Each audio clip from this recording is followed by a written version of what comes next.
Thiru M.K. Stalin ji, Srimati Sonia Gandhi ji, Tirumati Kanimodi Karunanidhi ji,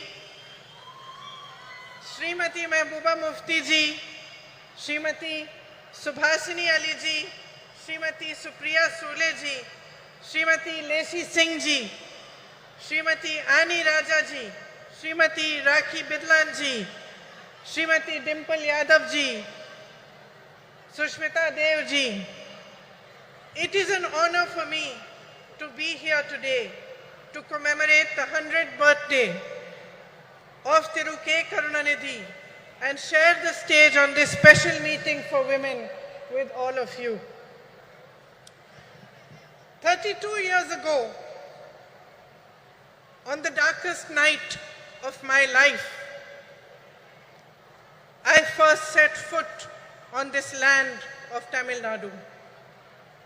I was here to collect my father's shattered body. I was 19 years old and my mother was just a few years younger than I am today. As the door of the plane opened, the night grabbed us and drew us in. But I was not afraid of it because the worst thing I could have imagined had already happened. A few hours earlier, my father had been killed. I had walked towards my mother that night, knowing that the words I was to speak would break her heart. Yet I spoke them, and I watched as the light of happiness was extinguished from her eyes forever. We walked down the stairs of the plane onto the tarmac of Minambakam Airport Terminal, shocked and alone. Then suddenly, as if sent by the embarrassed gods who had failed us, a crowd of women dressed in blue saris surrounded us.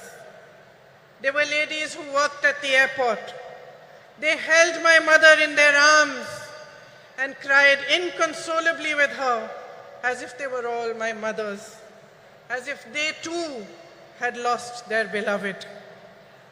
In those shared tears, a bond formed between me, between my heart and the women of Tamil Nadu that I can neither explain nor ever erase. Ningal Daniyen Thai, Ningal Daniyen Sahodari, Inge Uguludan, Irupadai, நான் பெருமையாக கருதுகிறேன். இன்று நான் நம் அன்னை வரை பற்றி பேசப் போகிறேன். இந்திய நாட்டின் பெண்களை பற்றி பேசப் போகிறேன். I am here to remind you that we are the strength of this proud and beautiful nation which is our motherland. My sisters, no matter how rich we are or how poor we are, no matter whether we live in big cities, small towns or villages, no matter how well educated we are or how much lack of opportunity we have faced, we are the bedrock upon which our families and our societies are built brick by brick. We are the ones that carry the weight of our society on our shoulders. We do this with grace and courage. We do it with tenacity and strength of will. And our capacity to absorb pain and suffering is immense. We are proud of these qualities which have been passed on in our bones through generations and generations of oppression. But my sisters, I am here to remind you that we are more than this. We are greater than our ability to bear suffering. We are the ones that nurture and hold, that give to our children and to all those around us unfailingly. We are the ones who teach courage, the ones who teach love. It is us who understand forgiveness and us who know how to fight fearlessly in the face of adversity. We are the workforce powering our nation forward, and we are the millions of young women aspiring towards a better future. We know how to rise from the darkest night to claim a new dawn.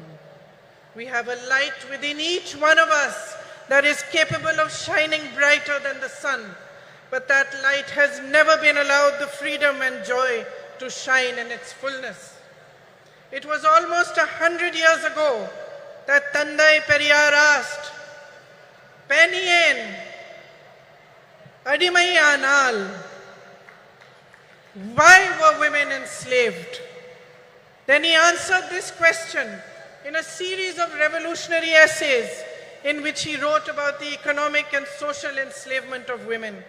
It was he who laid the foundation for the empowerment of women in Tamil Nadu, which Thiru Annadurai and Thiru Karunanidhi carried forward.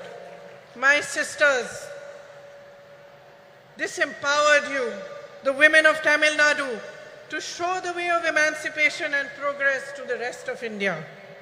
Yet across our nation, beneath the surface of progress, we are still struggling with the harsh reality of an entrenched patriarchy that ensures the systemic oppression of women.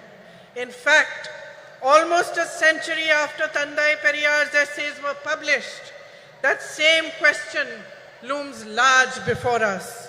Peniyen, Adimayai Irekiral.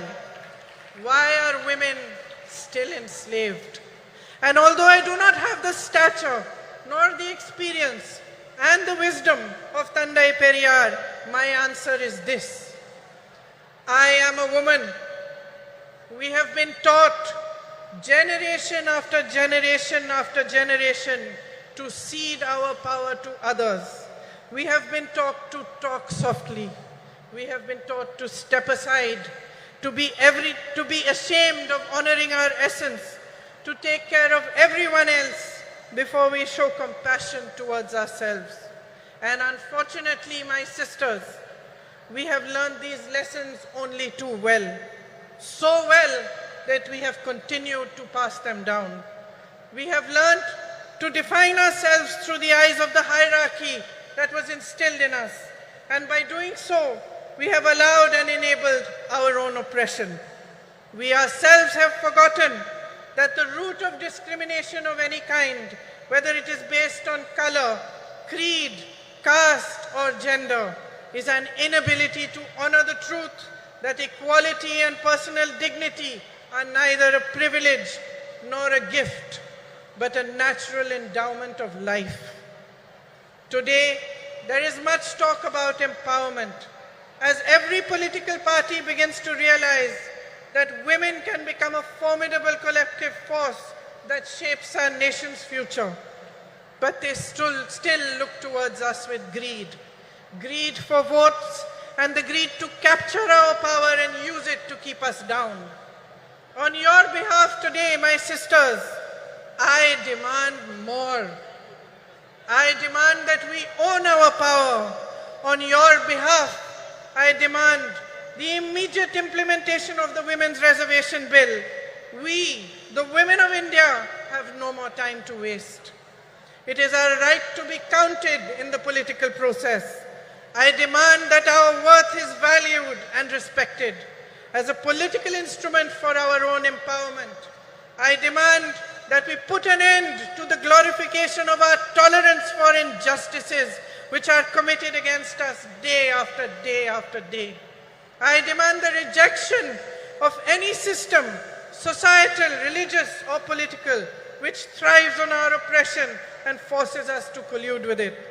Every woman holds the right to express and embody her own power, and she should be free to exercise it. You are the essence of humanity. Each one of you, standing exactly where you are today, have the power to change your lives, but only if you deeply understand the unbridled potential of your sisterhood. Only if you see in each other the great value of coming together, of helping and holding each other and rising in solidarity with one another. My sisters, nothing can hold back the power of women when we stand as one. We are half the population of this country, half, no less. It is for us to set the barriers of caste, religion, state, language, and society aside. It is for us to recognize ourselves first and foremost as sisters who can unify into an unstoppable momentum for change. Today, as we stand here to commemorate Thirukarunanidhi Ji, a leader who understood the power of women, let us awaken to a new dawn. Let us create our own destiny. Thank you. Jai Hind.